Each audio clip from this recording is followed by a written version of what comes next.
नमस्कार दोस्तों। आज हमारा प्रैक्टिस सेट नंबर 12 है। हमने प्रैक्टिस सेट 11 कर लिए हैं।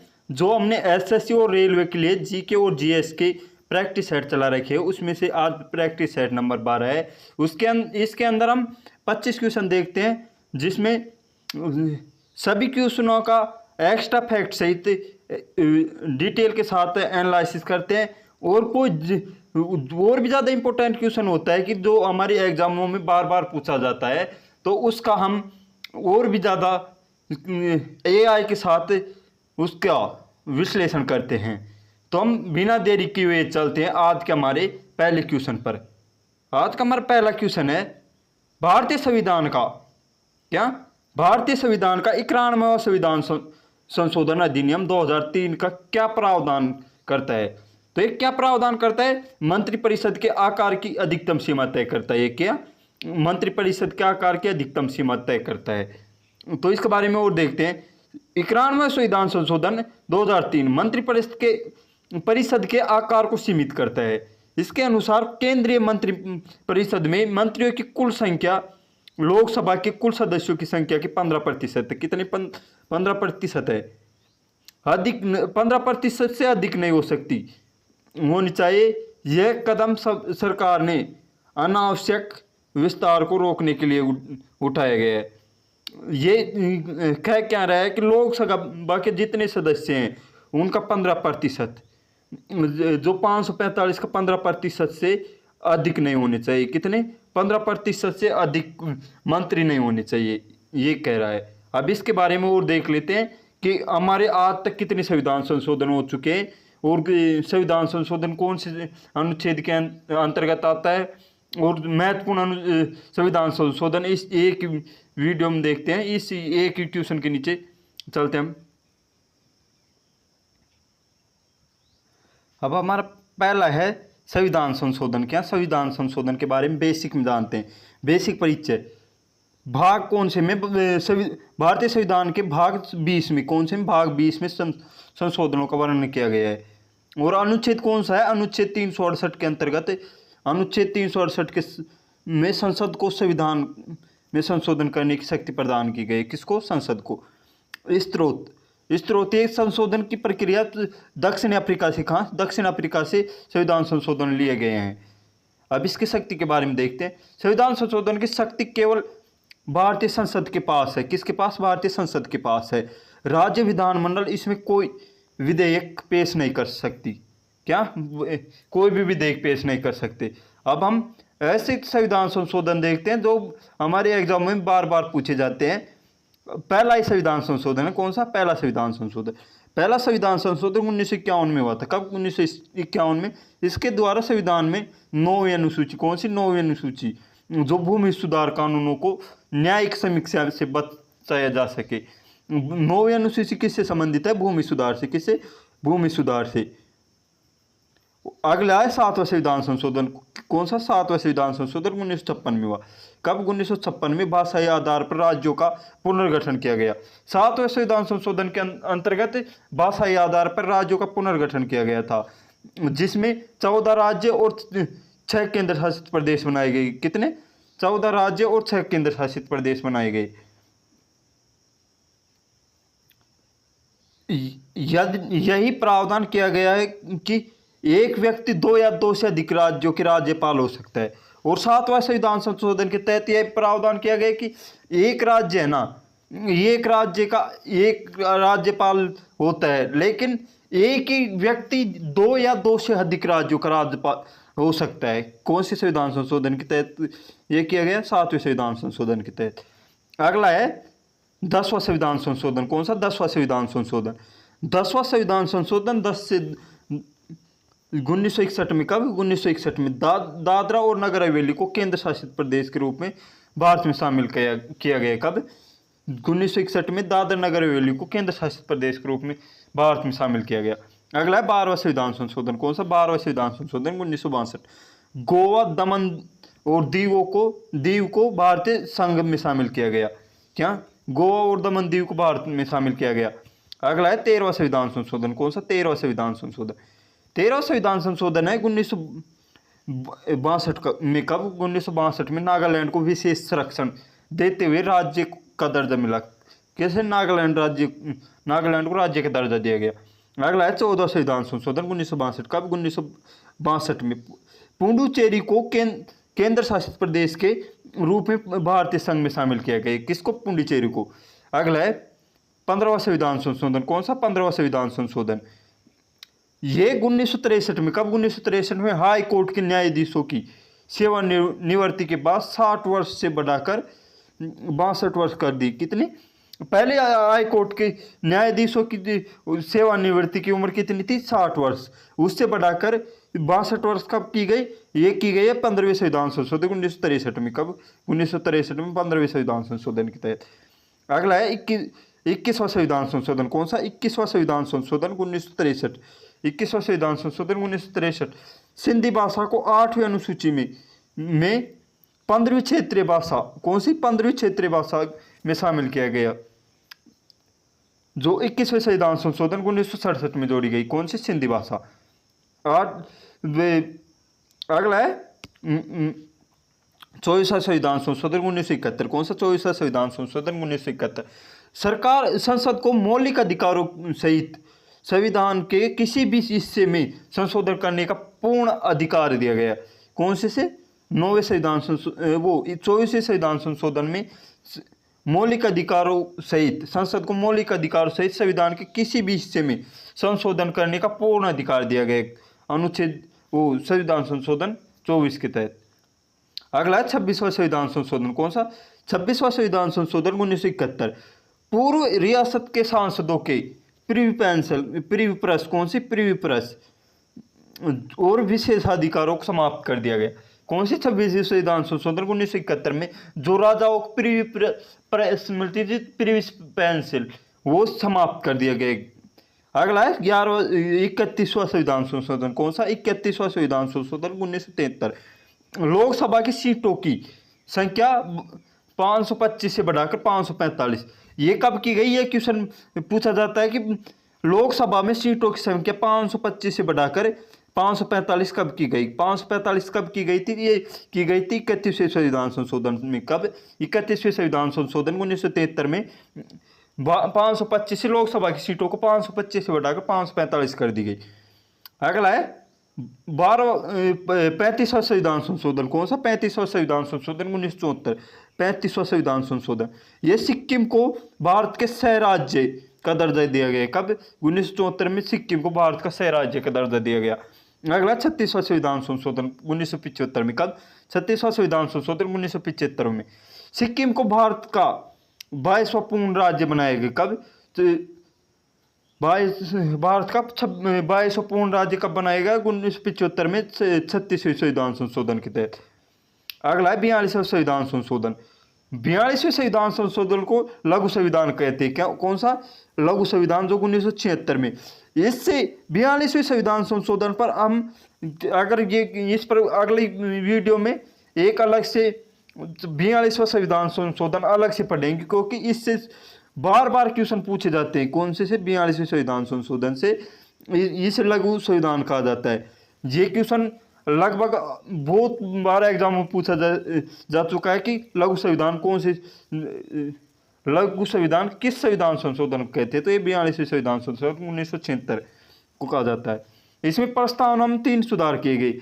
एक समाजवादी, पंथ धर्मनिरपेक्ष और अखंडता शब्द जोड़े गए। कौन से? समाजवादी, धर्मनिरपेक्ष और अखंडता शब्द जोड़े गए। और 10 मौलिक कर्तव्य कौन से संविधान भाग में? भाग 4A में और 51A में। कौन सी जगह? 51A में। वर्तमान में कितने हैं? वर्तमान में 11 मौलिक कर्तव्य। कितने? 11। 10 कौन से में जोड़े गए थे? 42वें संविधान संशोधन में। आगे देखते हैं 44वां संविधान संशोधन। कौन सा? 44वां संविधान संशोधन। 44वां संविधान संशोधन 1978 में किया गया। संपत्ति के अधिकार को, कौन से? संपत्ति के अधिकार को मौलिक अधिकार से हटाकर कानूनी अधिकार में डाल दिया गया। कौन से? 301 अनुच्छेद 301 में 300A में कानूनी अधिकार में डाल दिया गया। किससे? मौलिक अधिकार से हटाकर कानूनी अधिकार बनाया गया। आंतरिक अशांति की जगह सशस्त्र विद्रोह शब्द का जोड़ा गया। आंतरिक अशांति की जगह जो ये आपातकाल में आंतरिक अशांति होती है उसमें उसको हटाकर सशस्त्र विद्रोह जोड़ा गया। कौन सा? सशस्त्र विद्रोह जोड़ा गया। अगला है 52वां संविधान संशोधन। कौन सा? 52वां संविधान संशोधन 1985 में। कब? 1985 में 10वीं अनुसूची जोड़ी गई। कौन सी? 10वीं अनुसूची, जो दल बदल, द से 10 और द से दल बदल, कौन? दल बदल से संबंधित है। ये दल बदल किस प्रकार? विरोध कानून जिसमें 1/3 सदस्य, किसी पार्टी के 1/3 सदस्य उसको छोड़ के जाएंगे ना, किसको? पार्टी को। जब दल बदल कानून लागू नहीं होगा, नहीं तो उस पर दल बदल कानून लागू हो जाएगा। किस पर? कोई भी सदस्य है वो जिस पार्टी को छोड़ के जा रहा है उस पर दल बदल कानून लागू होगा। 56वां संविधान संशोधन। कौन सा? 56वां संविधान संशोधन 1987 में। कब? 1987 में हुआ। ये गोवा को पूर्ण राज्य का दर्जा मिला गया। कौन से? 56वें संविधान संशोधन से गोवा को पूर्ण राज्य का दर्जा दिया गया और दमन दीव को एक अलग केंद्र शासित प्रदेश बनाया गया। कब? 56वें संविधान संशोधन से। अगला है 61वां संविधान संशोधन। 61वां संविधान संशोधन भी बार बार पूछा जाता है। कौन सा? 61वां संविधान संशोधन हमारे एग्जाम में बार बार पूछा जाता है। इसकी एक तो डेट याद रखनी, कब? 1989 में। कब? 1989 में। और इसके अंदर क्या हुआ है कि जो हमारे मतदान तब में मतदान सूची में नाम है ना मतदान करने वालों का, उसमें 18 से बढ़ाकर वो 18, पहले 21 थी, 21 वर्ष में मतदाता सूची में नाम जुड़ते थे, तो अब वो अब घटकर कितने हो गए? 18 हो गए। कितने? 18 हो गए। 18 वर्ष के का अब वर्तमान में ये हो गया। ये एसएससी का पसंदीदा सवाल बन चुका वर्तमान में। 65वां संविधान संशोधन। कौन सा? 65वां संविधान संशोधन।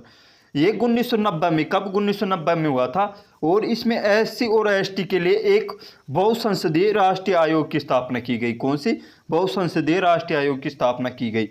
अगला है 69वां संविधान संशोधन। कौन सा? 69वां संविधान संशोधन 1991 में। कब? 1991 में हुआ। जो दिल्ली को एक राष्ट्रीय राजधानी क्षेत्र, कौन सा? एनसीआर घोषित किया, दर्जा दिया गया और वहाँ 70 संसदीय विधानसभा बनाई गई। कितना? 70 संसदीय विधानसभा बनाई गई। अगला है क्वेश्चन 21। कौन सा क्वेश्चन?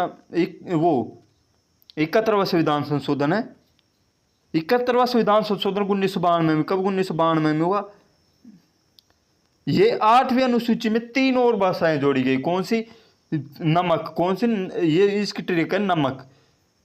नमक से न से नेपाली, मणिपुरी और कोंकणी। कौन सी?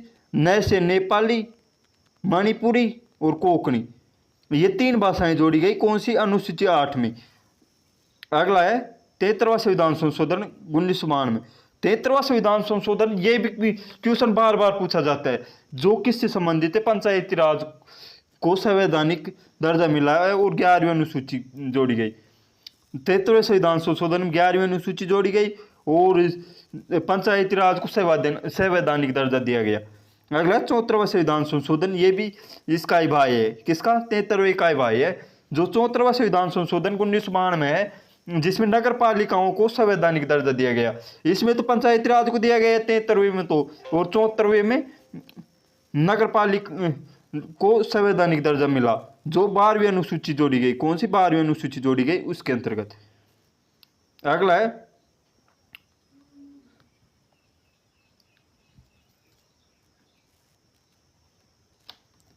अगला क्वेश्चन, इसमें है 86वां संविधान संशोधन। कौन सा? 84वां संविधान संशोधन है 2001 में। कब? 84वां संविधान संशोधन कब हुआ? 2001 में। जो लोकसभा और विधानसभा की सीटों की संख्या 2026 तक नहीं बदलने का निर्णय लिया गया। जो लोकसभा और विधानसभा है उनकी सीटों की संख्या 2026 तक, क्या 2026 में जो जनगणना 2026 से पहले जो जनगणना होगी उस तक इसमें कोई परिवर्तन नहीं होगा। क्या? इसमें कोई परिवर्तन नहीं होगा। किसमें? लोकसभा की और विधानसभा की सीटों में। अगला 86वां संविधान संशोधन 2002। ये भी क्वेश्चन बार बार पूछा जाता है। कौन सा? 86वां संविधान संशोधन से भी क्वेश्चन बार बार पूछा जाता है। ये कब हुआ? ये किससे संबंधित है? तो ये 2002 में हुआ। कब? 2002 में। और इस ये संबंधित किससे? शिक्षा का अधिकार है। ये कौन सा? शिक्षा का अधिकार है, जो 6 से 14 वर्ष के बच्चों के लिए मुफ्त और अनिवार्य शिक्षा, जो अनुच्छेद 21A में है। कौन से? 21A में है। और 86वें संविधान संशोधन द्वारा 11वां मौलिक कर्तव्य, कौन से? 51 भाग 4A 51 अनुच्छेद 51A में 11वां मौलिक कर्तव्य है। कौन सा? 11वां। उसमें जो शिक्षा के बारे में ही है, वो किससे? शिक्षा से संबंधित है, 6 से 14 वर्ष की। अगला अगला है हमारा कौन सा? 86वां संविधान संशोधन। कौन सा? वो 89वां संविधान संशोधन 2003 में। कब? 89वां संविधान संशोधन 2003 में। राष्ट्रीय अनुसूचित जाति आयोग कब? आर्टिकल कौन से में? 338। कौन से? 338।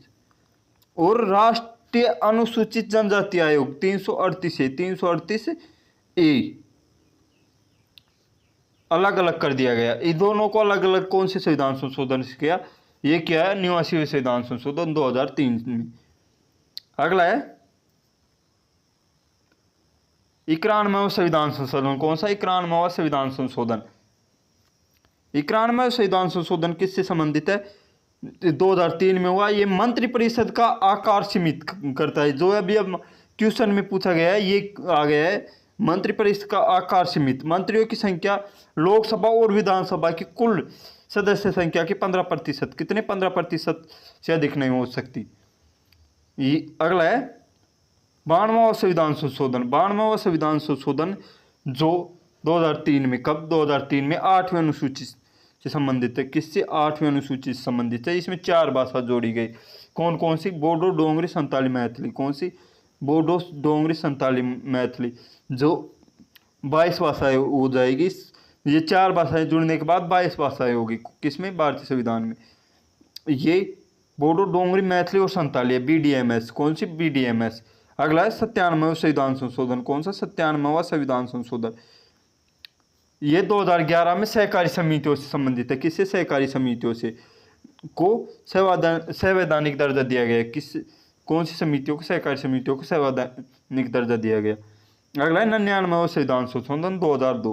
कौन सा? 2014 में। 99वां संविधान संशोधन 2014 में। राष्ट्रीय न्यायिक नियुक्ति आयोग। कौन सा? राष्ट्रीय न्यायिक नियुक्ति आयोग की स्थापना, जिसे बाद में सुप्रीम कोर्ट ने रद्द कर दी गई है। कौन सा? सुप्रीम कोर्ट ने रद्द कर दिया। ये संविधान 99वें संविधान संशोधन को सुप्रीम कोर्ट ने रद्द कर दिया। अगला है 100वां संविधान संशोधन। कौन सा? 100वां संविधान संशोधन जो 2015 में भारत और बांग्लादेश के बीच भूमि समझौता। कौन सा? भूमि समझौता, जो 100 बीघा कॉरिडोर है, 100 बीघा कॉरिडोर है, उससे संबंधित है। 100 बीघा। अगला है 101वां संविधान संशोधन। कौन सा? 101वां संविधान संशोधन जो 2016 में आया। कब? 2016 में। जो GST से वस्तु एवं सेवा कर। कौन से? वस्तु एवं सेवा कर, गुड्स एंड सर्विस टैक्स को पूरे देश में लागू करता है। कौन सा? 101वां संविधान संशोधन 101 का प्रसाद।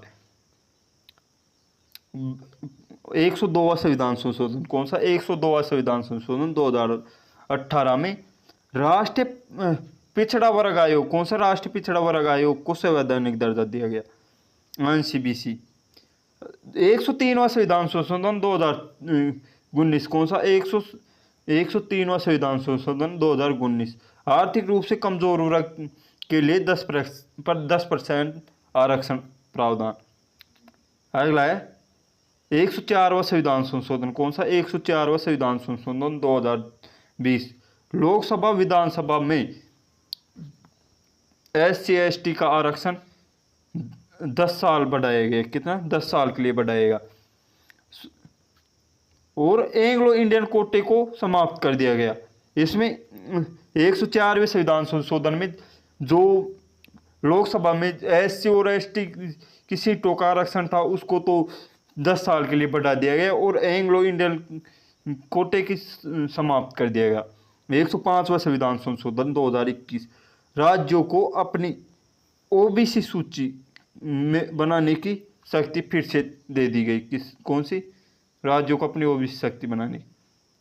अगला है 106वां संविधान संशोधन 2023, महिला आरक्षण विधेयक, नारी शक्ति बंधन अधिनियम। कौन सा? नारी शक्ति बंधन अधिनियम, जिसके तहत लोकसभा और विधानसभा में 33%, कितना 33%। ये क्वेश्चन पूछा जाता है कि महिलाओं लोकसभा और राज्यसभा में, लोकसभा और विधानसभा में कितने प्रतिशत सीटों का आरक्षण मिला है, तो ये मिला 33% महिलाओं को आरक्षित मिला। चलते हैं हम अगले क्वेश्चन पर। हमारा पहला ही क्वेश्चन बहुत बड़ा हो गया है। अगला क्वेश्चन है कलादान मल्टी मॉडल ट्रांसपोर्ट। कौन सा? ट्रांजिट ट्रांसपोर्ट परियोजना निम्नलिखित में से किस देश से संबंधित है? किस देश से संबंधित है? ये भारत और म्यांमार से, किसी भारत और म्यांमार से संबंधित है। कलादान परियोजना भारत और म्यांमार, कौन से? भारत और म्यांमार के बीच एक रणनीतिक परियोजना है। इसका मुख्य उद्देश्य क्या है? कोलकाता बंदरगाह को म्यांमार के सितवे बंदरगाह से, म्यांमार का कौन सा है? सितवे बंदरगाह, और भारत का कौन सा है? कोलकाता बंदरगाह से जोड़ना है। इसके माध्यम से भारत अपने पूर्वोत्तर राज्यों तक समुद्र और सड़क मार्ग से बेहतर पहुंच बना सके। अगला क्वेश्चन है क्वेश्चन नंबर 3, मार्च 2024, कब? मार्च 2024 G20 सदस्य वैश्विक जीडीपी का लगभग खाली स्थान प्रतिनिधित्व करता है। ये कितना करता है? ये करता है 85%। कितना? 85%। G20 ग्रुप ऑफ 20 दुनिया की प्रमुख अर्थव्यवस्था का शक्तिशाली मंच है। G20 जो दुनिया की सबसे शक्तिशाली अर्थव्यवस्था है उसका मंच है। इसके सदस्य देश सामूहिक रूप से वैश्विक जीडीपी का लगभग 85%, कितना? 85%, वैश्विक व्यापार का 75% और विश्व की 2/3 जनसंख्या का प्रतिनिधित्व करता है, जो इसे अत्यंत प्रभावशाली बनाता है। अगला क्वेश्चन देखते हैं क्वेश्चन नंबर 4। कौन सा? क्वेश्चन नंबर 4, 2022 में भारतीय ओलंपिक संघ, कौन सा? भारतीय ओलंपिक संघ IOA, कौन सा? IOA की पहली महिला अध्यक्ष किसे चुना गया? तो ये किसे चुना गया है? IOA की पहली महिला अध्यक्ष किसे चुना गया है? ये चुना गया है PT उषा को। किसे? PT उषा को। PT उषा को, जो प्रसिद्ध पूर्व भारतीय स्प्रिंटर और प्योली एक्सप्रेस के नाम से विख्यात है, को 2022 में भारतीय ओलंपिक संघ IOA की पहली महिला अध्यक्ष चुना गया, और उसका चयन भारतीय खेल प्रशासन में महिलाओं की बढ़ती भागीदारी का महत्वपूर्ण प्रतीक है। चलते हैं अगले क्वेश्चन पर। हमारा अगला क्वेश्चन है क्वेश्चन नंबर 5। क्वेश्चन नंबर 5 है फरवरी 2025 में भारत के मुख्य चुनाव आयुक्त कौन नियुक्त हुए? कौन? फरवरी 2025 में भारत के मुख्य चुनाव आयुक्त कौन नियुक्त हुए? तो ये हुए ज्ञानेश कुमार। कौन? ज्ञानेश कुमार। फरवरी 2025 में ज्ञानेश कुमार को भारत के मुख्य चुनाव आयुक्त CEC के रूप में नियुक्त किया गया था। भारत का चुनाव आयोग एक संवैधानिक निकाय है जो देश में स्वतंत्र और निष्पक्ष और पारदर्शी चुनाव सुनिश्चित करने के लिए पूर्णतः जिम्मेदार है। क्या? पूर्णतः जिम्मेदार है। अभी वर्तमान में हमारे कौन क्या है इनके बारे में देख लेते हैं। हमारा ये क्वेश्चन भारतीय निर्वाचन आयोग से संबंधित है, तो हम भारतीय निर्वाचन आयोग से आज तक जितने भी क्वेश्चन पूछे गए हैं SSC और रेलवे ने, उनको एक साथ देख लेते हैं हम। आज का हमारा उनमें पहला क्वेश्चन कौन सा है?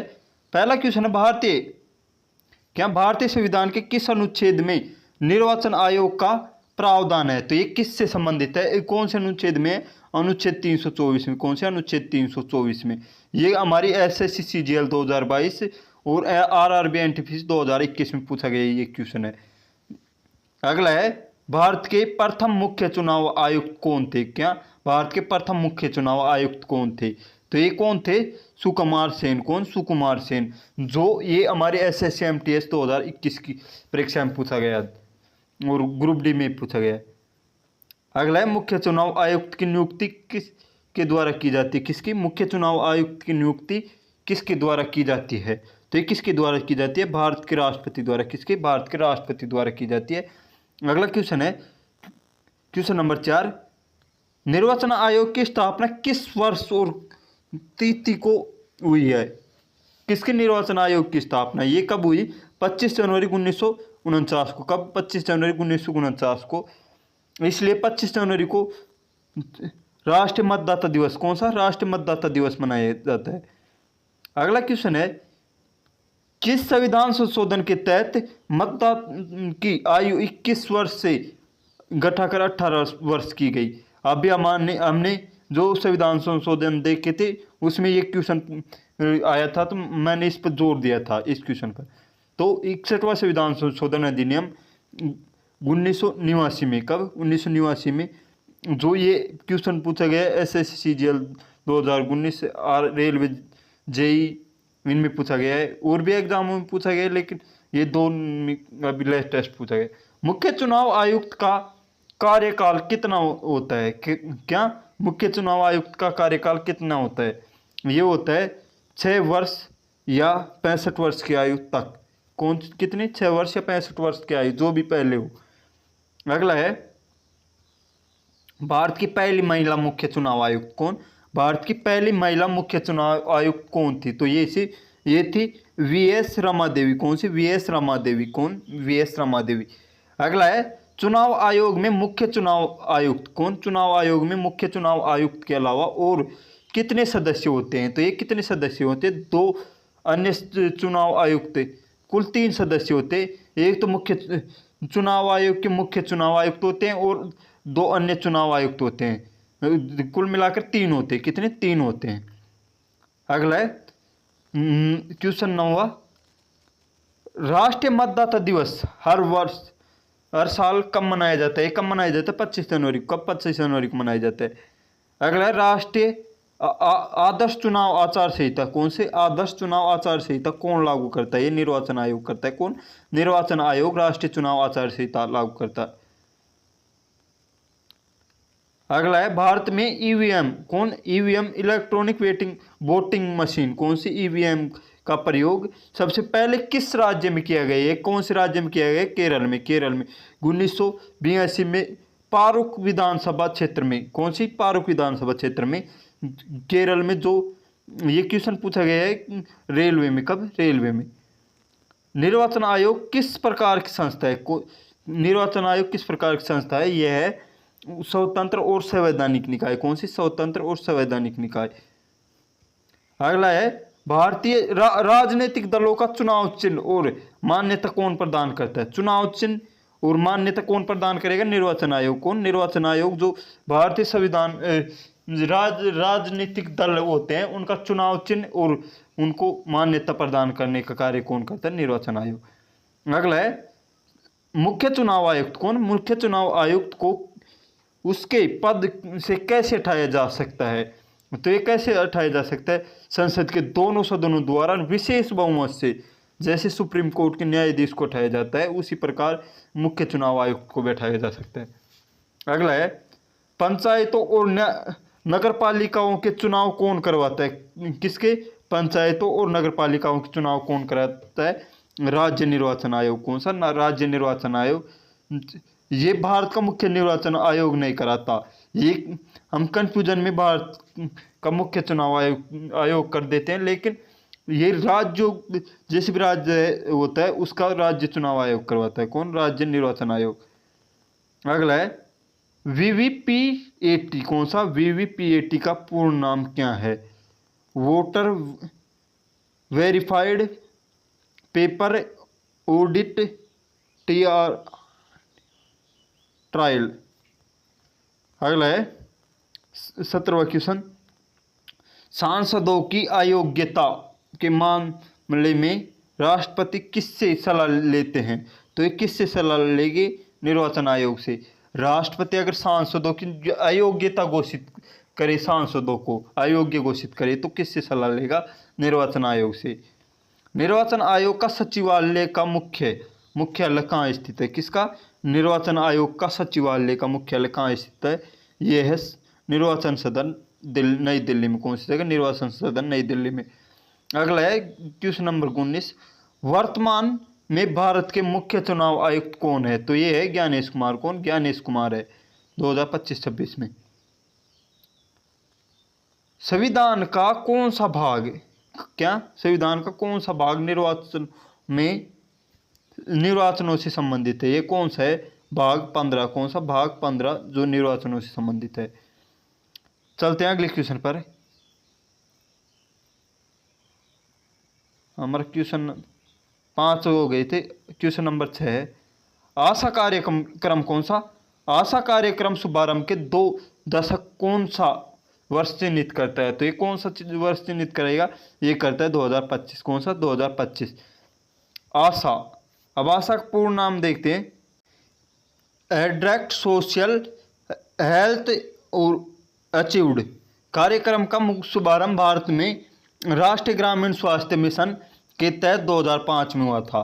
2025 में इस कार्यक्रम को शुरू 2025 में कार्यक्रम को शुरू 20 वर्ष पूर्ण हो गए हैं, जिसमें भारत का सार्वजनिक स्वास्थ्य तंत्र को मजबूत करने में अहम भूमिका निभाई है। अगले क्वेश्चन पर चलते हैं। हमारा क्वेश्चन नंबर 7 है, ओडिशा सरकार द्वारा शुरू किए गए सुभद्रा योजना कौन सी? सुभद्रा योजना का प्राथमिक उद्देश्य क्या है? कौन सी सुभद्रा योजना? यह है, इसका प्राथमिक उद्देश्य क्या है? 21 से 60 वर्ष की आयु की महिलाएं। कौन? 21 से 60 वर्ष की आयु की महिलाएं 5 वर्षों में 50,000 कितने? 5 वर्षों में 50,000 रुपये वित्तीय सहायता देना। इसके बारे में और देखते हैं। सुभद्रा योजना ओडिशा सरकार की एक प्रमुख महिला सशक्तिकरण पहल है। इस योजना का लक्ष्य 21 से 60 वर्ष कितनी? 21 से 60 वर्ष की पात्र महिलाओं को 5 वर्ष की अवधि में कुल 50,000 रुपये की वित्तीय सहायता सीधे उनके बैंक खाते में प्रदान करना है, ताकि उनकी आर्थिक स्थिति सुधर सके। अगला क्वेश्चन है क्वेश्चन नंबर 8, प्रकाश पादुकोण। क्या? प्रकाश पादुकोण निम्नलिखित में से किस खेल से संबंधित है? कौन? प्रकाश पादुकोण। ये कौन सा खिलाड़ी किस खेल से संबंधित है? ये भी क्वेश्चन हमारी एग्जामों में बार बार पूछे जाते हैं, तो आज हम इनको भी डिस्कस करेंगे। चलते हैं, इसको देख लेते पहले। प्रकाश पादुकोण किस खेल से संबंधित है? यह है बैडमिंटन से। किसे से? बैडमिंटन से। प्रकाश पादुकोण भारत के महानतम बैडमिंटन खिलाड़ी में से एक है। वे all England open badminton championship जीतने वाले पहले भारतीय खिलाड़ी थे, उन्होंने अंतर्राष्ट्रीय स्तर पर भारत को एक बैडमिंटन शक्ति के रूप में स्थापित करने में अत्यंत महत्वपूर्ण भूमिका निभाई। अब हम देखते हैं कि कौन सा खिलाड़ी किस खेल से संबंधित है। तो हम देखते हैं सभी खिलाड़ियों को। थोड़ा वीडियो लंबा तो बनेगा ही, लेकिन आज हम इनको भी स्वाहा कर देते हैं। बैडमिंटन, पहला है बैडमिंटन। क्या? Badminton. Padukone, Prakash Padukone all Indian open जीतने वाले पहले भारतीय। दूसरा है पुलेला गोपीचंद। कौन सा? पुलेला गोपीचंद, दिग्गज खिलाड़ी और कोच। कौन? दिग्गज खिलाड़ी और कोच। अगले है पीवी सिंधु, बैडमिंटन से 2 ओलंपिक पदक जीतने विजेता। कौन सी? PV Sindhu. Saina Nehwal London Olympic पदक विजेता। कौन सी? लंदन ओलंपिक पदक विजेता कौन है? साइना नेहवाल। लक्ष्य सेन उभरते हुए स्टार है। क्या? उभरते हुए स्टार बैडमिंटन के। सात्विक साईराज और रंकी रेड्डी। कौन सी? सात्विक साईराज जो और रंकी रेड्डी और चिराग शेट्टी प्रसिद्ध जोड़ी है। ये किससे? बैडमिंटन से संबंधित है। अगला है कुश्ती से संबंधित कौन कौन है? सुनील कुमार लगातार 2 ओलंपिक पदक जीतने वाले।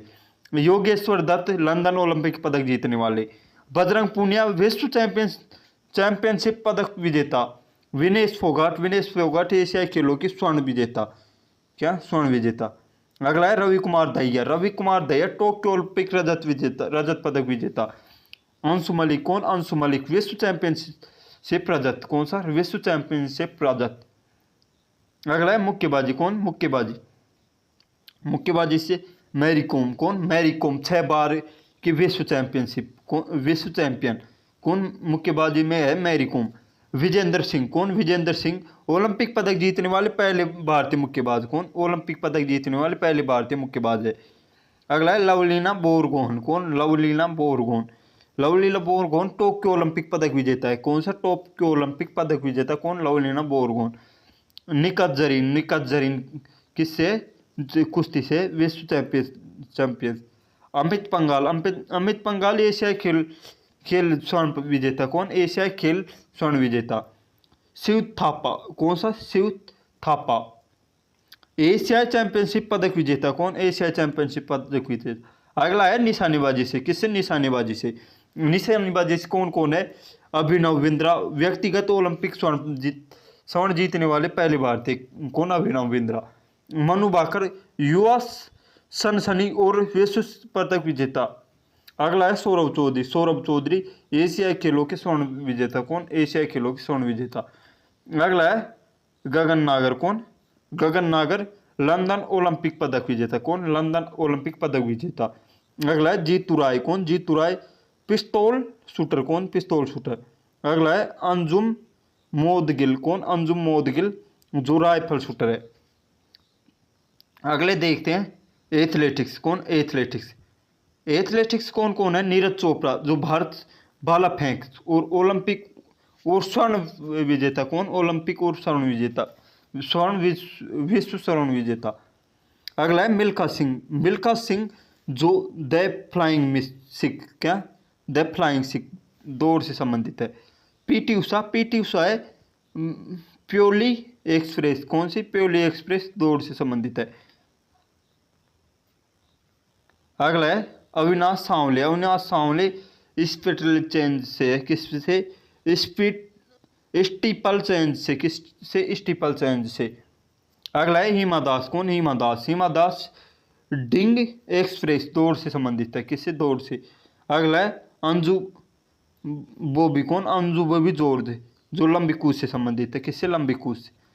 अगला है शतरंज, कौन, शतरंज,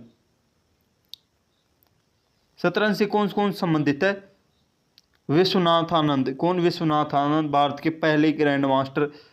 आर प्रज्ञानंद युवा दिग्गज। डी गुकेश जो कैंडिडेट्स टूर्नामेंट्स विजेता। कोनेरो हम्पी, कोनेरो हम्पी महिला शतरंज दिग्गज, कौन, कोनेरो हम्पी महिला शतरंज की दिग्गज है। हरिका द्रोणवल्ली, कौन, हरिका द्रोणवल्ली विश्व पदक विजेता है। विदित गुजराती, कौन, विदित गुजराती प्रमुख ग्रैंड मास्टर है, कौन, प्रमुख ग्रैंड मास्टर। अगला है टेबल टेनिस, कौन सा, टेबल टेनिस। अचत शरद कमल, कौन, अचत शरद कमल कॉमनवेल्थ गेम्स के दिग्गज है, कौन से गेम के, कॉमनवेल्थ गेम्स के दिग्गज है। मनिका बत्रा, कौन, मनिका बत्रा खेल रत्न प्राप्त करता, कौन, खेल रत्न प्राप्त करता। सायान ज्ञानशेखरन का, सात्यान ज्ञानशेखरन विश्व रैंकिंग में शीर्ष खिलाड़ी। सिरजा अकुला, कौन, सिरजा अकुला उभरती हुई चैंपियंस। अगला है मऊमा दास, कौन, मऊमा दास अनुभवी खिलाड़ी। अगला टेनिस, कौन सा, टेनिस है, टेनिस से कौन है लिएंडर पेस, कौन सा, लिएंडर पेस ओलंपिक, लिएंडर पेस ओलंपिक पदक और कई ग्रैंड स्लैम। महेश भूपति भारत के पहले ग्रैंड स्लैम विजेता। सानिया मिर्जा महिला डबल्स की पूर्व नंबर 1। रोहन बोपन्ना हालिया ऑस्ट्रेलिया ओपन विजेता। सुमित नांगल, कौन, सुमित नांगल सिंगल खिलाड़ी। विजय अमृतराज पूर्व टेनिस खिलाड़ी दिग्गज, कौन। अगला है हॉकी, हॉकी से कौन संबंधित है, मेजर ध्यानचंद। ये तो क्वेश्चन बार बार पूछा जाता है कि मेजर ध्यानचंद किस खेल से संबंधित है, हॉकी का जादूगर किसे कहा जाता है। बलवीर सिंह सीनियर, इसे मेजर ध्यानचंद को का जादूगर कहा जाता है। बलवीर सिंह सीनियर दिग्गज फॉरवर्ड, कौन, दिग्गज फॉरवर्ड PR सिरजेश महान गोलकीपर, हरमनप्रीत सिंह ड्रैग कौन ड्रैग फिल्कर और कप्तान, रानी रामपाल महिला हॉकी की पूर्व कप्तान। अगला है सविता पूनिया महिला गोलकीपर, भारत्तोलन कौन सा भारत्तोलन, मीराबाई चानू ओलंपिक रजत पदक विजेता कौन, ओलंपिक रजत पदक विजेता। कर्णव मल्लेश्वरी ओलंपिक पदक जीतने वाली पहली भारतीय कौन, कर्णव मल्लेश्वरी। जेरेमी लाल रिन्नुंगा युवा ओलंपिक स्वर्ण विजेता। अगला है अचिंता सेवली कौन सा, अचिंता सेवली कॉमनवेल्थ स्वर्ण विजेता। अगला है कुदारानी देवी कौन सा, कुदारानी देवी द आयरन लेडी कौन, द आयरन लेडी। क्रिकेट से संबंधित देखते महिला और ऐतिहासिक नाम ज़्यादा पूछे जाते हैं किससे, क्रिकेट से। मिताली राज सर्वाधिक रन बनाने वाली महिला है। झूलन गोस्वामी सर्वाधिक विकेट महिला। हरमनप्रीत कौर मौजूदा कप्तान। कपिल देव 1983 में विश्व कप विजेता कप्तान। Sunil Gavaskar little master. Sachin Tendulkar cricket के भगवान। तीरंदाजी से देखते दीपिका कुमारी कौन दीपिका कुमारी पूर्व विश्व नंबर 1। अतुल दास ओलंपियन। अभिषेक वर्मा कंपाउंड तीरंदाज। ज्योति सुरेखा वेमन विश्व पदक विजेता। लिम्पाराम पूर्व दिग्गज तीरंदाज। डोला बनर्जी प्रमुख महिला तीरंदाज। फुटबॉल से देखते हैं सुनील छेत्री भारत के सर्वाधिक गोल करने वाले खिलाड़ी है। Bhaichung Bhutia Sikkimese sniper Sikkimese sniper. I M Vijayan पूर्व दिग्गज है। गुरप्रीत सिंह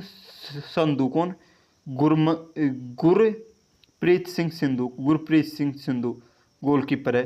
संदेश जिंगन डिफेंडर है। अदिति चौहान महिला गोलकीपर है। विलियर्स और स्नूकर पंकज अडवाणी बहु विश्व चैंपियनशिप। गीत शेट्टी दिग्गज खिलाड़ी। आदित्य मेहता स्नूकर। अगला है यासिन मर्चेंट स्नूकर। सौरभ कोठारी विलियर्स। अगला है स्क्वैश स्क्वैश इसमें है सौरव घोषाल पुरुष वर्ग के दिग्गज। दीपिका पालिकल महिला वर्ग की स्टार। जोशना चिन्पा एशियाई खेल पदक विजेता। अन्हा सिंह सबसे कम उम्र की स्क्वैश खिलाड़ी। चलते हैं अगले क्वेश्चन पर। अगला क्वेश्चन है question number 9। Question number 9। Bharat की क्रिकेट कंट्रोल बोर्ड BCCI की स्थापना वर्ष खालिस्तान में कब हुई थी? इसकी स्थापना 1928 में। कब? 1928 में। भारतीय क्रिकेट कंट्रोल बोर्ड BCCI की स्थापना दिसंबर 1928 में हुई। इसका मुख्यालय मुंबई में है। यह संस्था भारत में क्रिकेट के खेल के प्रशासन और विनियमन और विकास के लिए जिम्मेदार है और यह दुनिया के सबसे धनी क्रिकेट बोर्डों में से एक है। सबसे धनी क्रिकेट बोर्डों में से एक। अगला है क्वेश्चन नंबर 10। 20वीं राष्ट्रीय युवा एथलेटिक्स चैंपियनशिप 2025 किस शहर में आयोजित की गई? तो ये किस शहर में आयोजित की गई थी? पटना शहर में। पटना शहर में 20वीं राष्ट्रीय युवा एथलेटिक्स चैंपियनशिप 2025 का आयोजन बिहार की राजधानी पटना में किया गया था। इस प्रकार की प्रतियोगिताओं में देश युवा खेल प्रतियोगिताओं की पहचान करने और उन्हें भविष्य के अंतर्राष्ट्रीय स्तर में टूर्नामेंट के लिए तैयार करने का एक मुख्य माध्यम है। क्वेश्चन नंबर 11 है अगला है क्वेश्चन नंबर 11 है, निम्नलिखित में से कौन सा वाद्य यंत्र लकड़ी और धातु से बना सुशिर वाद्य यंत्र है? तो ये कौन सा है? माहुरी है। कौन सा? माहुरी वाद्य यंत्र, जो सुशिर लकड़ी और धातु से बना हुआ होता है और सुशिर वाद्य यंत्र है। इसके बारे में देखते हैं। माहुरी एक प्रसिद्ध सुशिर वाद्य यंत्र है जिसका निर्माण मुख्य रूप से लकड़ी और धातु के संयोग से किया जाता है। यह भारत की समृद्ध क्षेत्रीय संस्कृति परंपराओं, विशेषकर ओडिशा के आसपास के क्षेत्रों में मंगल अवसरों पर बजाया जाने वाला एक अनिवार्य त्यौहार है। चलते हैं हम अगले क्वेश्चन पर। क्वेश्चन नंबर 12 है, 1999 में प्रकाशित अपनी पहली कृति इंटरप्रेटर ऑफ मेलोडीज, कौन सी? इंटरप्रेटर ऑफ मेलोडीज के लिए पुलित्जर पुरस्कार किसने जीता? तो ये किसने जीता था? ये जीता था झुम्पा लाहिड़ी ने। किसने? झुम्पा लाहिड़ी ने। झुम्पा लाहिड़ी ने 1999 में अपनी पहली कहानी संग्रह इंटरप्रेटर ऑफ मेलोडीज के लिए पुलित्जर पुरस्कार जीता। यह कृति मुख्य रूप से प्रवासी भारतीयों के लिए जीवन, उसके संघर्ष और सांस्कृतिक पहचान की जोहाद के मार्मिक और सूक्ष्म चित्रण के लिए जानी जाती है। अगला क्वेश्चन है क्वेश्चन नंबर 13, पटियाला घराना। कौन सा? पटियाला घराना किस प्रकार के शास्त्रीय संगीत की प्रस्तुत के लिए उल्लेखनीय है? तो एक तो है ठुकरी और दूसरा है ख्याल। तो ये किसके लिए? ठुकरी के लिए भी है और ठुमरी के लिए। ठुकरी नहीं है, ठुमरी है। क्या? ठुमरी। ठुमरी के लिए भी है और ख्याल के लिए भी। ठुमरी और ख्याल दोनों। कौन सा है? Option number C. पटियाला घराना अपनी गायन शैली में ख्याल और ठुमरी दोनों के लिए अद्भुत संतुलन के लिए विख्यात है। उस्ताद बड़े गुलाम अली खान जैसे दिग्गज ने इस घराने को अंतर्राष्ट्रीय पहचान दी, जहां ख्याल की तकनीक, जटिलता और ठुमरी की भावनात्मक गहराई और सुंदर संगम देखने को मिलती है। क्वेश्चन नंबर है हमारा 14। कौन सा? क्वेश्चन नंबर 14 है, Marx revise the resurgence of capitalism and the death of statist socialism पुस्तक के लेखक कौन है? तो ये कौन है? ये है मेघवाल देसाई। कौन? मेघवाल देसाई है। इस महत्वपूर्ण पुस्तक की प्रसिद्ध अर्थशास्त्री राजनीति के मेघवाल देसाई है। इस कृति में देसाई ने सामुदायिक शासन के पतन और राज्य नियंत्रण, समाजवाद की विफलताओं और वैश्विक स्तर पर पूंजीवाद के पुनरुत्थान व उसके प्रभाव में विस्तृत राजनीतिक और आर्थिक विश्लेषण प्रस्तुत किया है। चलते हैं अगले क्वेश्चन पर। क्वेश्चन नंबर है 15। कौन सा? क्वेश्चन नंबर 15 है, ज्ञान नगाय त्योहार निम्नलिखित में से किस राज्य में मनाया जाता है? कौन सा? ज्ञान नगाय त्योहार किस राज्य में मनाया जाता है? ये मनाया जाता है मणिपुर में। कौन सी जगह? मणिपुर में। गान नगाय त्योहार मुख्य रूप से मणिपुर के जेलियांगरोंग समुदाय द्वारा मनाया जाता है। यह त्योहार फसल कटाई के मौसम के बाद मनाया जाता है। यह समुदाय के पूर्वजों के सम्मान में और नई फसल की खुशी के रूप में एक सामाजिक और सांस्कृतिक मिलन का त्यौहार है। अब हम प्रमुख राज्यों के जो त्यौहार है उनको हम देख लेते हैं। हमारे पूछा है गांग नगाय त्यौहार, तो हम सभी राज्यों से जो त्योहारों के क्वेश्चन पूछे जाते हैं उनको एक बार में डिस्कस कर लेते हैं। तो पहला है हमारा जम्मू कश्मीर। कौन सा? जम्मू कश्मीर उत्तर भारत के देखते हैं। पहले जम्मू कश्मीर है ट्यूलिप फेस्टिवल। कौन सा? ट्यूलिप फेस्टिवल, शिकारा महोत्सव और खीर भवानी मेला। ये कहाँ के? जम्मू कश्मीर के। कौन से? ट्यूलिप फेस्टिवल, शिकारा महोत्सव और खीर भवानी मेला। अगला है हिमाचल प्रदेश। हिमाचल प्रदेश में कौन से और कौन से हैं? कुल्लू दशहरा, लोसर, तिब्बत नववर्ष। और फगली, कौन सा, फगली। अगला है पंजाब। पंजाब में कौन कौन से, बैसाखी, कौन सा, बैसाखी, लोहड़ी, होला मोहल्ला, ये कहाँ के, पंजाब के। हरियाणा। हरियाणा के देखते सूरजकुंड अंतर्राष्ट्रीय शिल्प मेला है, कौन सा, सूरजकुंड जो अंतर्राष्ट्रीय शिल्प मेला है। गुग्गा, कौन सा, गुग्गा नवमी, गोगा नवमी, इसे गुग्गा नवमी या गोगा नवमी कहते हैं। अगला है उत्तर प्रदेश। उत्तर प्रदेश की है लठमार होली, कौन सी, लठमार होली, जो बरसाना में खेली जाती है। कुंभ मेला, ताज महोत्सव, तीन प्रसिद्ध है।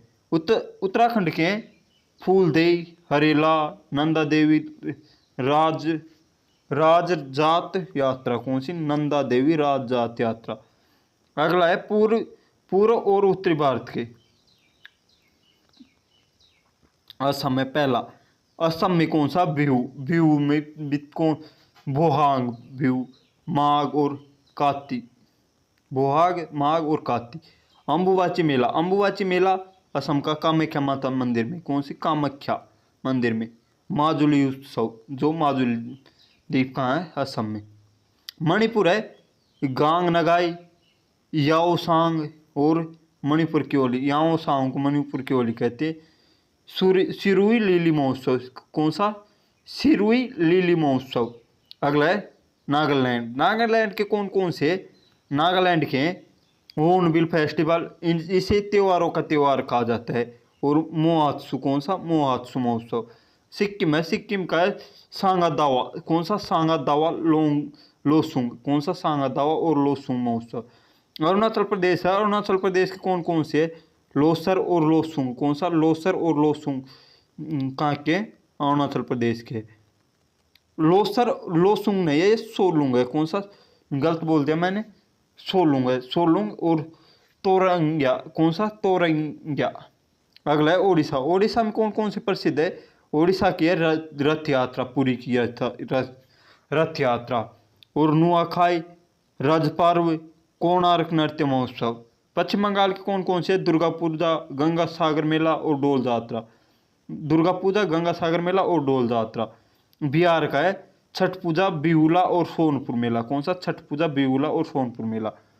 अगला है पश्चिमी और मध्य भारत, कौन सा, पश्चिमी और मध्य भारत में कौन कौन से त्योहार है वहाँ देखते हैं। राजस्थान। राजस्थान में है गणगौर, कौन सा, गणगौर, तीज, पुष्कर मेला, ऊंट उत्सव जो बीकानेर में मनाया जाता है, कौन सा, ऊंट महोत्सव, ऊंट महोत्सव जो बीकानेर में है। गुजरात। गुजरात का है रण उत्सव, उत्तरायण, पतंग महोत्सव है ना, गरबा, नवरात्र है ना। अगला है महाराष्ट्र। कौन सा, महाराष्ट्र। महाराष्ट्र में गणेश चतुर्थी, गुड़ी पड़वा, काला घोड़ा कला महोत्सव, ये कहाँ के, महाराष्ट्र के। अगला है मध्य प्रदेश। मध्य प्रदेश के खजुराहो के नृत्य महोत्सव, कौन कौन से, खजुराहो के नृत्य महोत्सव, लोकरंग, भगोरिया आर्ट, ये सभी कहाँ के, मध्य प्रदेश के। छत्तीसगढ़। छत्तीसगढ़ के बस्तर दशहरा, मडई उत्सव, बस्तर दशहरा और मडई उत्सव कहाँ के, छत्तीसगढ़ के। अब दक्षिण भारत के देख लेते हैं। दक्षिण भारत के कौन कौन से, केरल के हैं ओणम, विशु, वलमक्कली, कौन सा, वलमक्कली, नौका दौड़ होती है इसमें। अगला है तमिलनाडु। तमिलनाडु में है पोंगल, थिपुसुम, कौन सा, थिपुसुम और जलीकट्टू, नट्याजली, कौन सा, नट्याजली।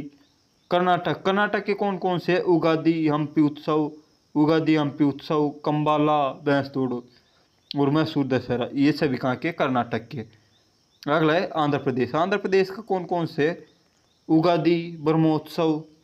और तेलंगाना कौन सा है, बतुकम्बा, फूलों का त्यौहार कहते हैं, और बोनालू, ये कहाँ के, तेलंगाना के। कुछ अन्य महत्वपूर्ण महोत्सव देखते हैं। ये है गोवा के, पहला है गोवा।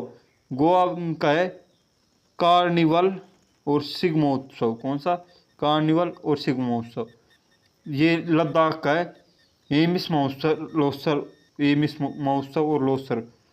झारखंड। झारखंड का है सरूल और करम उत्सव, कौन सा, सरूल और करम उत्सव। चलते हम अगले क्वेश्चन पर। क्वेश्चन नंबर है हमारा 16, कौन सा, क्वेश्चन नंबर 16। क्वेश्चन नंबर 16 क्या कह रहा है, इसके बारे में देखते हैं। क्वेश्चन नंबर 16 है हिंदू मंदिर स्थापत्य के संदर्भ में वह स्थान जहाँ किसी देवता की मूर्ति रखी जाती है उसे खालिस्तान कहा जाता है। तो उसे क्या कहा जाता है? गर्भगृह। गर्भगृह कहा जाता है। जो इस प्रकार मंदिर होता है,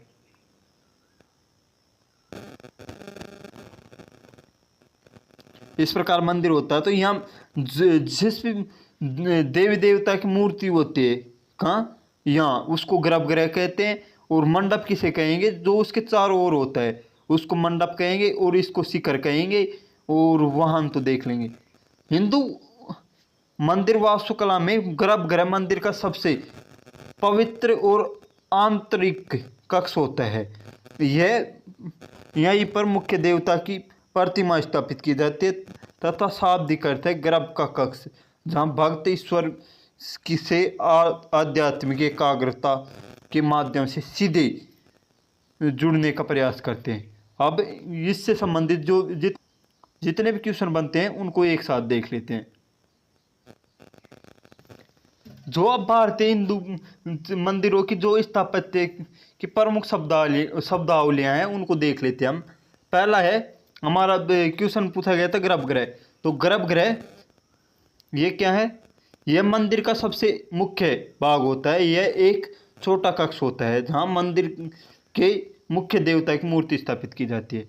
अगला है मंडप। कौन सा? हमारा ऑप्शन बी था मंडप। मंडप क्या है? मंडप में मंदिर के प्रवेश द्वार और गर्भगृह के बीच का हॉल, क्या ये मंदिर है? और यहाँ प्रवेश द्वार है। तो इसके बीच का जो भी ये प्रवेश बड़ा स्तंभों वाला हॉल होता है ना, जिसमें जगह जगह स्तंभ लगे होते हैं, ये क्या कहलाएगा? स्तंभों वाला बरामदा। यह यहाँ भक्तगण प्रार्थना और अनुष्ठान के लिए एकत्रित होते हैं। तो ये से क्या कहेंगे? इसे कहेंगे मंडप।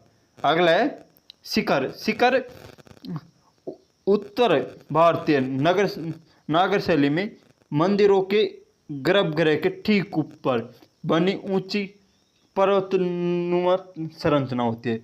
जो ये इस प्रकार मंदिर होता है उसके ऊपर जो इस प्रकार की चोटी बनी होती है ना, उसे क्या कहते हैं? शिखर। और विमान। विमान दक्षिण भारतीय द्रविड़ शैली में मंदिरों में मुख्य मंदिर की पूरी ऊर्ध्वाधर संरचना का विमान कहते हैं। किसको? ऊर्ध्वाधर संरचना को विमान कहते हैं। अंतराल क्या होता है? अंतराल होता है गर्भगृह और मंडप को जोड़ने वाला एक छोटा गलियारा। कौन सा? गर्भगृह। ये तो है गर्भगृह। और ये खंभों वाला होता है ना, ये मंडप है। और इस दोनों को जोड़ने वाला एक छोटा सा गलियारा होता है जो क्या कहलाता है? अंतराल कहलाता है। क्या? अंतराल। प्रदक्षिणापथ। कौन सा? प्रदक्षिणापथ। गर्भ के चारों ओर और इसके अंदर ये चारों ओर होता है, परिक्रमा करने के लिए बनाया जाता है। उसे क्या कहते हैं? प्रदक्षिणापथ। कौन सा? प्रदक्षिणापथ। अगला है जगती। जगती है ऊंचा चबूतरा जिस पर पूरा मंदिर खड़ा होता है। जो ऊंचा चबूतरा बनाकर इस प्रकार और उस पर मंदिर बनाते हैं उसे क्या कहते हैं? जगती कहते हैं। गोपुरम। गोपुरम दक्षिण भारतीय मंदिरों के विशाल और भव्य प्रवेश द्वार से अक्सर बहुत ऊंचे और अलंकृत होते हैं, गोपुरम कहलाते हैं। अगला है आमलक। कौन सा? आमलक उत्तर भारतीय मंदिरों के शिखर के ऊपर स्थित एक गोल खांचेदार चक्र जैसी संरचना, आंवले के समान, उसे क्या कहते हैं? आमलक। कलश। कलश क्या होता है? मंदिर के शिखर या आमलक के सबसे ऊपर रखा जाने वाला सजावटी कलश। जो हमारे मंदिरों के ऊपर जो सजावटी कलश रखे होते हैं वही आम कलश कहलाते हैं। अर्धमंडल। क्या? अर्धमंडप मंदिर के मुख्य प्रवेश द्वार या मंडप के बीच का छोटा कक्ष क्या होता है? अर्धमंडप कहलाता है। अगला है वाहन। वाहन मुख्य देवता की सवारी जैसे शिव मंदिर में नंदी और गर्भगृह के ठीक सामने स्थापित होती है। इसे क्या कहते हैं? वाहन। चलते हैं अगले क्वेश्चन पर। हमारा क्वेश्चन नंबर है 17। कौन सा क्वेश्चन नंबर है 17? वीर गासे किस भारतीय राज्य का पारंपरिक लोक नृत्य है? कौन सा? वीर गासे। तो वीर गासे किस का है? कर्नाटक का लोक नृत्य। किसका? कर्नाटक का लोक नृत्य। वीर गासे कर्नाटक का एक अत्यंत ऊर्जावान और पारंपरिक लोक नृत्य है। यह नृत्य विशेष रूप से भगवान शिव के पौराणिक चरित्र वीरभद्र की गाथाओं पर आधारित है। इसे अक्सर धार्मिक समारोह और उत्सवों के दौरान नर्तकों द्वारा पूरे उत्साह के साथ प्रदर्शित किया जाता है।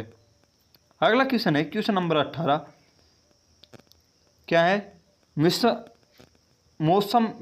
मौसम इस हिस्से के रूप में भारत किस संस्थान में क्लाउड चैम्बर्स का निर्माण कर रहा है? तो ये किसके तहत कर रहा है? भारतीय उष्णदेशीय मौसम विज्ञान संस्थान पुणे के तहत। किस?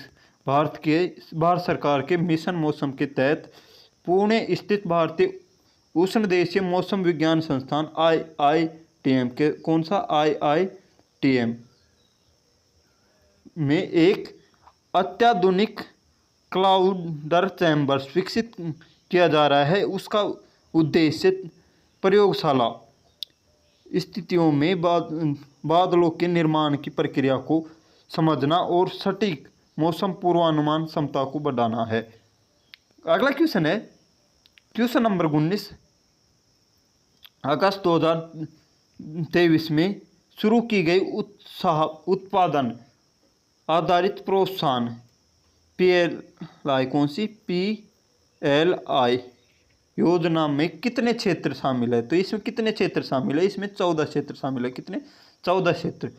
उत्पाद आधारित प्रोत्साहन PLI योजना भारत में घरेलू विनिर्माण को गति देने के लिए लाई गई है। इस योजना में अगस्त 2023 तक कुल 14 क्षेत्रों को शामिल किया गया है ताकि मेक इन इंडिया कौन से? मेक इन इंडिया को बढ़ावा मिले और वैश्विक बाजारों में भारतीय उत्पादों की प्रतिस्पर्धात्मकता बढ़े। अगला क्वेश्चन है क्वेश्चन नंबर 20। कौन सा? Question number 20। 1991 के आर्थिक संकट के दौरान भारत का विदेशी मुद्रा भंडार घटकर खालिस्तान पर आ गया था। तो ये कितने दिन के लिए पर्याप्त नहीं था? ये था 15 दिन के लिए पर्याप्त नहीं था। कितने दिन के लिए? 15 दिन के लिए भी पर्याप्त नहीं था। 1991 में भारत के भयंकर आर्थिक संकट से जूझ रहा था जब विदेशी मुद्रा भंडार इतना गिर गया कि वह मात्र 15 दिनों के आयात खर्च को वहन करने के लिए भी अपर्याप्त था। इस गंभीर स्थिति के कारण भारत को एलपीजी नीति क्या है? एलपीजी है उदारीकरण, वैश्वीकरण और निजीकरण। कौन सी? इसमें क्या है? एलपीजी में लिबरलाइजेशन, प्राइवेटाइजेशन और ग्लोबलाइजेशन।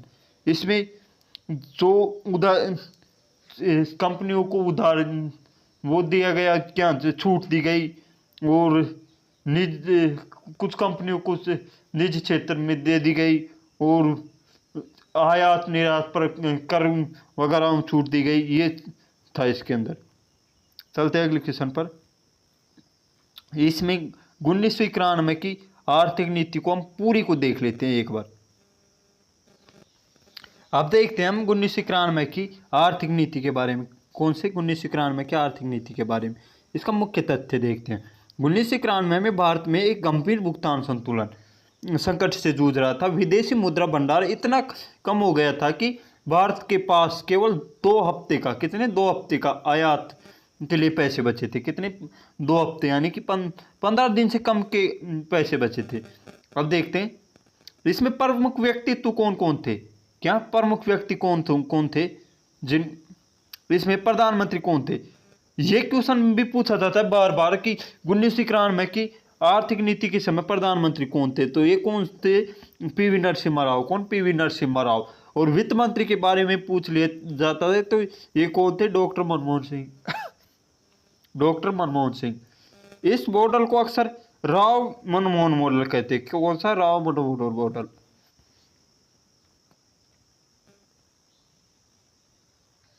इसे कहते हैं राव मनमोहन मॉडल। कौन सा? राव मनमोहन मॉडल। अब आर्थिक संकट के कारण देखते हैं, इसके कारण क्या क्या थे। राजकोषीय घाटा, राजकोषीय घाटा बहुत अधिक होना क्या, और खाड़ी युद्ध, खाड़ी युद्ध के कारण कच्चे तेल की कीमतों में भारी वृद्धि हो गई। कौन से खाड़ी देशों में युद्ध छिड़ गया, इसके कारण तेल की कीमतों में अधिक वृद्धि हो गई। अगला है विदेशी मुद्रा भंडार। कौन सा, विदेशी मुद्रा भंडार गिरना। जैसे आप 15 दिन के लिए अपर्याप्त थी, कौन से 15 दिन के लिए पर्याप्त नहीं थी। अब एलपीजी नीति में देखते हैं, पहला है लिबरलाइजेशन। कौन सा, लिबरलाइजेशन उदारीकरण। कौन, लिबरलाइजेशन उदारीकरण। उदारीकरण लाइसेंस राज को खत्म करना और व्यापार में ढील देना। निजीकरण, निजीकरण सार्वजनिक क्षेत्र में सहकारी हिस्सेदारी कम करना और निजी क्षेत्रों को बढ़ावा देना।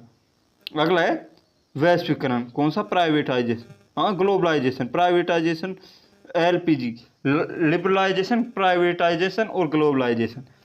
ग्लोबलाइजेशन, वैश्वीकरण, भारत की अर्थव्यवस्था में को विश्व अर्थव्यवस्था के साथ जोड़ना। इसमें देखते हैं 1991 के बाद हुए प्रमुख बदलाव कौन कौन से थे। तो औद्योगिक लाइसेंस का अंत, केवल कुछ ही उद्योगों जैसे शराब, सिगरेट, खतरनाक रसायन को छोड़कर बाकी सबके लिए लाइसेंस की अनिवार्यता खत्म कर दी गई। अगला है रुपए का अवमूल्यन, निर्यात बढ़ाने और के लिए भारतीय रुपए की कीमत विदेशी मुद्रा की मुकाबले कम की गई। अगला है वित्तीय सुधार, बैंकिंग क्षेत्र में निजी बैंकों के प्रवेश की अनुमति मिली। अगला है करों में कटौती, प्रत्यक्ष और अप्रत्यक्ष करों की दरों को तर्कसंगत और कम किया गया। विदेशी निवेश, एफडीआई, भारत में विदेशी कंपनियों को निवेश करने के लिए दरवाजे खोले गए। महत्वपूर्ण ऑनलाइन क्वेश्चन कौन कौन से। यह नई आर्थिक नीति की घोषणा कब की गई, 24 जुलाई 1991 को। संकट के समय भारत ने क्या गिरवी रखा था, लगभग 47 टन सोना। बैंक ऑफ इंग्लैंड और यूनियन बैंक ऑफ स्विट्जरलैंड के पास रखा था। 15 दिन के लिए पर्याप्त था। अगला क्वेश्चन है हमारा क्वेश्चन नंबर 21, भारत के राष्ट्रपति कितने वर्षों के लिए पद धारण करता है। कौन, भारत का राष्ट्रपति कितने वर्षों के लिए पद धारण करता है। तो ये कितने वर्षों के लिए करता है, 5 वर्ष। क्या, भारत का राष्ट्रपति कार्यकाल 5 वर्षों का होता है। वे भारत के सर्वोच्च संवैधानिक पद पर कार्य करते हैं और देश के प्रमुख नागरिक होते हैं। अगला क्वेश्चन देखते हैं, क्वेश्चन नंबर 22, संसद किस राज्य के विषय पर कानून बना सकती है यदि खालिस्तान हो तो क्या है, राज्य परिषद उपस्थित सदस्यों के 2/3 कितने, 2/3 बहुमत के प्रस्ताव पारित कर सकती। कितना, 2/3 का प्रस्ताव पारित कर सकती। राज्यसभा उपस्थित सदस्यों के 2/3 कौन से बहुमत के से प्रस्ताव पारित कर संसद को राज्य सूची के विषय पर कानून बनाने का अधिकार दे सकती है। यह शक्ति राष्ट्रीय हित में कानून बनाने के लिए दी गई है। अगला है क्वेश्चन नंबर 23, कौन सा, क्वेश्चन नंबर 23, निम्नलिखित अंगों में से कौन सा मानव शरीर के सबसे ऊपरी भाग पर स्थित है। तो पहला है मुंह गुहिका, दूसरा है गुदा, पित्त नल और परिशेषिका। क्या, परिशेषिका। तो इनमें कौन सा है, मुंह गुहिका का, मुंह गुहिका। मुंह गुहिका मुंह पाचन तंत्र का सबसे ऊपरी भाग है, जहां भोजन का अंतर्गत और चबाने की प्रक्रिया शुरू होती है। यह पाचन तंत्र की शुरुआत का मुख्य द्वार है।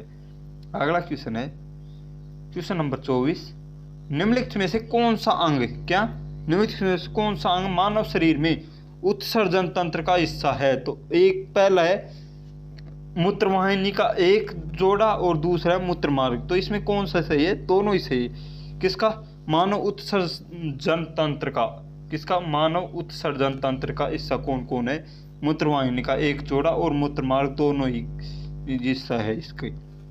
इसके बारे में देखते हैं। मानव उत्सर्जन तंत्र के मुख्य रूप से वक्र, मूत्रवाहिनी, मूत्राशय और मूल मूत्रमार्ग शामिल होते हैं। इसलिए मूत्रवाहिनी का जोड़ा और मूत्रमार्ग दोनों ही उत्सर्जन तंत्र का महत्वपूर्ण और अनिवार्य हिस्सा है। अगला क्वेश्चन है आज का हमारा अंतिम क्वेश्चन क्या है? खालिस्तान वी शताब्दी से के लगभग महापद्मानंद मगध के प्रमुखता से उभरे थे। तो ये कौन सी में उभरे थे? पांचवी में। कौन सी? पांचवी में। महापद्मानंद जो नंद वंश के शक्तिशाली संस्थापक थे। कौन संस्थापक थे? 5वीं शताब्दी ईसा पूर्व के आसपास मगध साम्राज्य में प्रमुखता से उभरे। उन्होंने मगध सीमाओं का विस्तार किया और उत्तरी भारत में अपना प्रभुत्व स्थापित किया। तो आज हमने हमारा प्रैक्टिस सेट नंबर 12 था। कौन सा? प्रैक्टिस सेट नंबर 12 था। आज हमने 25 क्वेश्चन देखे और 25 क्वेश्चनों के साथ कुछ 7-8 क्वेश्चन ऐसे थे जिनका हमने ऐसे डिस्कस किया कि उससे बनने वाला क्वेश्चन आगामी परीक्षाओं में हमारा गलत नहीं होगा। और अगर आपको यह वीडियो अच्छा लगा हो तो वीडियो को लाइक और शेयर ज़रूर करें और हमारी सीरीज से जुड़ने के लिए हमारे वीडियो के डिस्क्रिप्शन में जो ये प्ले लिस्ट है कि 50 प्रैक्टिस सेट चलाएंगे उनकी प्ले लिस्ट है, तो उस प्ले लिस्ट को ज़रूर ज्वाइन करें। धन्यवाद। जय हिंद, जय भारत।